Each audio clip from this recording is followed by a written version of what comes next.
വിശ്വഗുരുവിനും സംഘപരിവാറിനും മുന്നിൽ സവർക്കറിസം നടത്തുന്ന അല്ലെങ്കിൽ പരസ്യമായി മുട്ടിലഴഞ്ഞ് എങ്ങനെയാണ് മാപ്രകൾ ഷൂ നക്കുന്നതെന്ന് ഇന്നത്തെ ലൈവ് മാത്രം കണ്ടാൽ മതി. എന്തൊരാവേശം! ആർക്കും അതിൽ അണുകിട വ്യത്യാസമില്ല. കേരളത്തിലുള്ളതെല്ലാം സംഘപരിവാർ ചാനലായിട്ടുള്ള ജനത്തിൻ്റെ ബി ടീമുകളാണോ എന്ന് തോന്നിപ്പോവും. ജനത്തിൽ തുടങ്ങി മൗദൂദി ചാനലിന് വരെ ഒരേ ശബ്ദം. കാണേണ്ട കാഴ്ച. എങ്ങനെയാണ് ഇതിൻ്റെ വ്യത്യാസം അറിയണമെന്നുണ്ടെങ്കിൽ ഇതിന് തൊട്ടു മുന്നോടിയായിട്ട് ഈ നാട്ടിൽ മുഖ്യമന്ത്രി നടത്തിയ നവകേരള സദസ്സ്, അതുമായി ബന്ധപ്പെട്ട് എവിടെയെങ്കിലും നിങ്ങൾ ഈ കാണാൻ പോകുന്ന ഊർജമോ ആവേശമോ എവിടെയെങ്കിലും കാണാൻ പറ്റുമോ എന്ന് നോക്കിയാൽ മതി. എന്തൊരു ശുഷ്കാന്തി! കേരള ശൈലിയിൽ വസ്ത്രം ധരിച്ചായിരിക്കുമോ പ്രധാനമന്ത്രി എത്തുക? എത്ര ദൂരം? 1.5 കിലോമീറ്ററുമുണ്ട്. ആ 1.5 കിലോമീറ്ററോളം നടന്ന് പോകുമ്പോൾ എങ്ങനെയാണ് അദ്ദേഹത്തിന്റെ അഭിവാദ്യം ചെയ്യൽ? വേദിയിലുള്ളവരുടെ എല്ലാം അഭിവാദ്യം സ്വീകരിച്ചുകൊണ്ട് തിരിച്ചും അഭിവാദ്യം ചെയ്തുകൊണ്ട് അദ്ദേഹം വേദിയിൽ സദസ്സിനെ കൈവീശി കാണിക്കുകയാണ്. നരേന്ദ്രമോദിയുടെ 3ാം വരവ് തൃശൂരിലേക്ക് എത്തുമ്പോൾ അദ്ദേഹം ഇതുവരെ എത്തിയ സന്ദർശനത്തിനേക്കാളും എല്ലാം പൊലിമ കൂട്ടുന്ന രീതിയിലുള്ള ജനപങ്കാളിത്തം ഉറപ്പുവരുത്താൻ ബിജെപിക്ക് കഴിഞ്ഞിരിക്കുന്നു. 7 മണ്ഡലങ്ങൾ ഉൾപ്പെടുന്ന തൃശൂർ, ഗുരുവായൂർ, മണലൂർ, ഒല്ലൂർ, തൃശൂർ, നാട്ടിക, ഇരിങ്ങാലക്കുട, പുതുക്കാട്, അതിൽ ഒല്ലൂരൊഴികെ ബാക്കി 6 മണ്ഡലങ്ങളിലും ബിജെപിയുടെ വളർച്ച വലിയ രീതിയിൽ തന്നെ എടുത്തു പറയേണ്ടതാണ്. 20%-ലധികം വോട്ടുകളാണ് നിയമസഭാ തെരഞ്ഞെടുപ്പിൽ പോലും.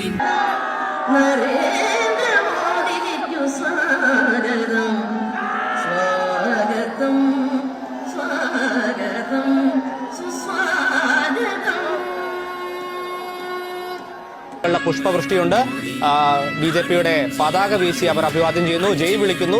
വലിയ ആവേശത്തോടുകൂടി തന്നെയാണ് ആളുകൾ പ്രധാനമന്ത്രിയെ വരവേൽക്കുന്നത്. കനത്ത സുരക്ഷയിലാണ് പ്രധാനമന്ത്രി തൃശൂർ എത്തിയിരിക്കുന്നത്. അതിനുശേഷമുള്ള അദ്ദേഹം ഇപ്പോൾ റോഡിലൂടെ മുന്നോട്ട് പോകുന്നതെല്ലാം സംഘപരിവാർ ചാനലായ ഏഷ്യാനെറ്റ്, മനോരമ, മാതൃഭൂമി, മൗദൂദി ചാനൽ, അംബാനിയുടെ ന്യൂസ് 18 ചാനൽ എന്നീ ചാനലുകളുടെ ദൃശ്യങ്ങളാണ് നിങ്ങളെ കാട്ടിയത്. ഇവർ കഴിഞ്ഞ ഒരു മാസം നവകേരള സദസ്സിനെ സംബന്ധിച്ച് റിപ്പോർട്ട് ചെയ്തത് ഒന്ന് ആലോചിച്ച് നോക്കൂ. ആരെയൊക്കെ കൂട്ടുപിടിച്ച് ആ യാത്രയെ അവഹേളിക്കാം, അപമാനിക്കാം, ജനങ്ങൾക്കിടയിൽ തെറ്റിദ്ധാരണ ഉണ്ടാക്കാൻ വേണ്ടി കഥകൾ മെനഞ്ഞവർ. സംഘപരിവാറിനെ കണ്ടപ്പോൾ മുട്ടിലിഴഞ്ഞ് സവർക്കറിസം, ഉളുപ്പില്ലാതെ ഷൂ നക്കലുകളുടെ ആളാണെന്ന് വീണ്ടും വീണ്ടും തെളിയിക്കുന്നു. ഇവരെ വിശ്വസിച്ചുകൊണ്ട് ഈ നാട്ടിൽ വർഗീയതയെ ചെറുക്കാമെന്ന് നിങ്ങൾ കരുതുന്നുണ്ടെങ്കിൽ കൂടെ നിന്ന് കാലുവാരിയ സവർക്കറിനെ വിശ്വസിക്കും പോലെയാകും അവസ്ഥ. അതുകൊണ്ട് തിരിച്ചറിയുക, മുട്ടിലിഴഞ്ഞ് പാദസേവ ചെയ്യുന്ന വെറും 4ാം കിടക്കാരാണ് കേരളത്തിലെ മാപ്രകളെന്നും സംഘപരിവാറിന് മുന്നിലും വിശ്വഗുരുവിനെ കണ്ടു കഴിഞ്ഞാൽ അവർക്ക് അവരുടെ ഷൂസ് കിട്ടിയില്ലെങ്കിൽ പിന്നീട് ഒരു തരത്തിലും സമാധാനമുണ്ടാകാത്ത അവസ്ഥയുണ്ടെന്ന് ഇത് തെളിയിക്കുന്നുണ്ട്. തിരിച്ചറിയുക, വലിയൊരു ജനാധിപത്യ പോരാട്ടത്തിനിടയിൽ ഇവരെ നിങ്ങൾ ഒപ്പമുണ്ടാകുമെന്ന് പ്രതീക്ഷിക്കുന്നുണ്ടെങ്കിൽ അത് യേശുവിനെ ഒറ്റിയ യൂദാസിനെ വിശ്വസിക്കുന്നത് പോലെയാകും.